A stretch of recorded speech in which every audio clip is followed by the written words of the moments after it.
Okay, hi. Here I am again, Kata Kosman, publisher of Madison's Lumber Reporter, following immediately on the video I just made for lumber prices and a little update on housing, which we're going to find out tomorrow where that's at for the US. Specifically today, right now, I want to talk about plywood and OSB. So it's a little bit not easy to explain. The plywood is used, as I was saying, for more things than housing. OSB really just goes into housing, and there are a significant amount of builders and contractors who refuse to use OSB because it does soak up water if water gets into the structure. Plywood, paneling, right?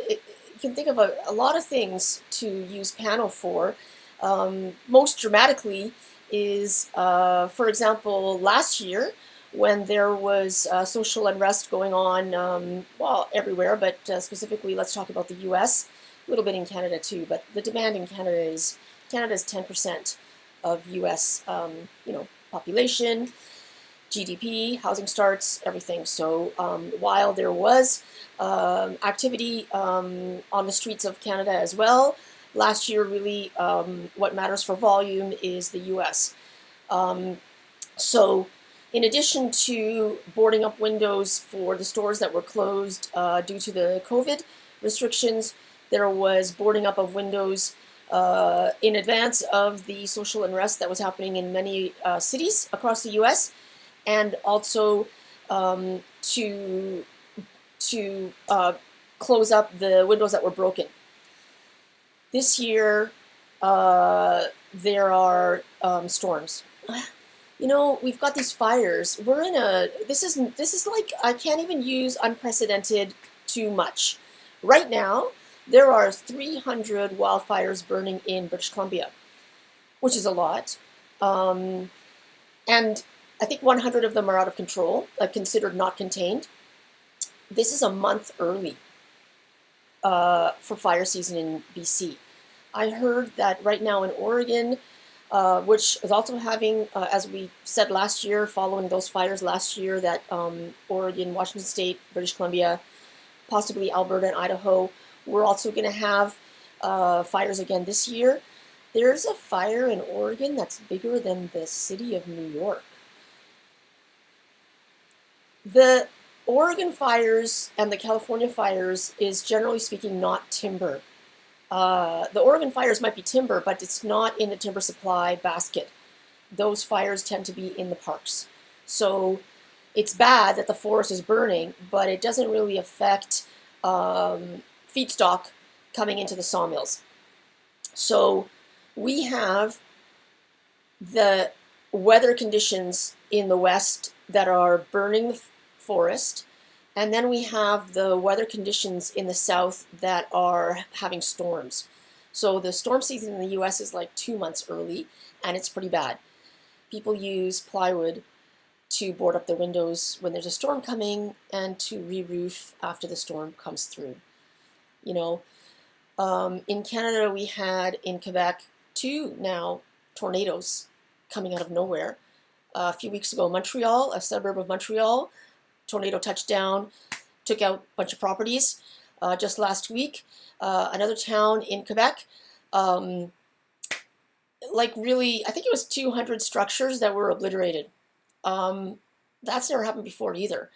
So when there's reasons beyond just, US housing starts or Canadian housing starts for orders of plywood, OSB, panel, veneers to go up, that sends up the price.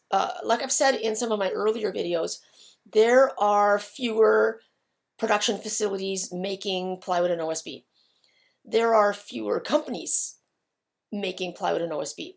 So there are a lot of dimension lumber mills and a lot of companies, not just the publicly traded, like a lot of companies that make dimension lumber. So when there is a run on supply for plywood and OSB, The ability of the producers to react to that is not as quick, not as flexible as the dimension lumber. The panel producers are more disciplined for the reasons I just said. So when things are slow, like 2019 was a slow year for housing starts in the US, the producers simply don't let the price go lower. They'll go off the market. It's called off the market. They just won't sell. So the previous video where I was showing you the dimension lumber prices, generally speaking, for the past 10 years, that 2x4 price of Western spruce has been somewhere around like 250, 300, 225 to 300. And that the 225 is basically cost of production. So like if the usual price has been there, you can know that at some point the 2x4 price was lower. I mean, I have a memory of like $175 per thousand board feet. That is below the cost of production for 2x4, especially on the west side, you know, Western spruce. But plywood does not go below the cost of production. The mills just won't sell. If the customers are making counter offers and trying to get that price lower, the plywood mills go off the market and they don't sell. So there is a bottom to plywood prices.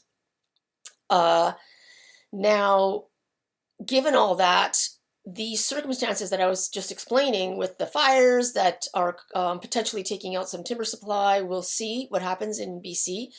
The storms, these storms that are magically appearing out of nowhere and then disappearing, causing an increase in demand, makes it unknown. So let's look at the graphs. The plywood and OSB prices for the first half of 2021 compared to the past 2 years. Okay, so plywood prices, this is 9.5 millimeters or 3/8 inch out of Toronto, Canadian dollars per 1,000 square feet. You can see that last year and the year before, not the same kind of wild swings of the price as there was in the dimension lumber, but a huge pop right at the beginning of this year that lasted for the 6 months and then is all correcting at one time right now. And will that blue line meet the yellow line in the few weeks that are to come in the same way that the 2x4 prices did? You can see that in my previous video. Again, we don't know. I mean, if you look at the first few weeks of this year, that would almost bring the plywood price in July and August to where it was in January and February of 2021, which kind of makes sense. Now here we have OSB, same thing, that's 7/16, the benchmark item out of Ontario, Canadian dollars per 1,000 square feet. The yellow line for last year does pop up quite a bit, where the plywood line last year was flat. And once again, we have this sort of run up for most of this year and a big correction down in the last 2 weeks. Does it meet the yellow line at some point during July and August, or will it stop at around $1,000 where it was in the first few weeks of this year? Once again, we don't know that. Really, a lot depends on what's going to happen with U.S. housing. From what the realtors and the home builders are saying, that is not going to stop. We have definitely to the end of this year, if not for one entire year, very robust U.S. home building activity to come. Okay, so it's Monday just now, and on Thursday, as always, we do our data update for the week. I have an analyst who does the market survey during Thursday and gets all the information from the producers and from the wholesalers. And then we publish on Friday, like overnight, so that on Friday mornings the subscribers can see where the prices are and what the market commentary is. So for a projection, I couldn't possibly say, but I will know on Thursday evening. And so again, it's a big advantage to actually subscribing to the full newsletter on the dashboard, which you can see the link in my caption, or go on my website, madisonsreport.com, click subscribe and fill out the form. You can order a sample so you can see the full list of what the commodities that we carry and where the prices are at right now. Otherwise, if you're just sort of casually interested in what is happening in the market, subscribe to my YouTube, check back often. I don't know when I'm going to do another update, but if the prices move significantly in either direction, in fact, even if they're flat, I'll do another update probably before the August long weekend. In Canada, we have first weekend of August is a holiday. Really, normally right now things are slow and boring for lumber and for forestry, but we've got quite a few circumstances that are happening. If you looked at my previous video talking about the forest fires, talking about the storms in the US, freak storms in Canada, lots going on halfway through the summer. And so probably more videos coming with a lot of more exciting information for you to see. US housing starts comes out tomorrow. I usually do a video about that. And so comparing that to lumber prices to show you what could happen going forward with real estate in the US.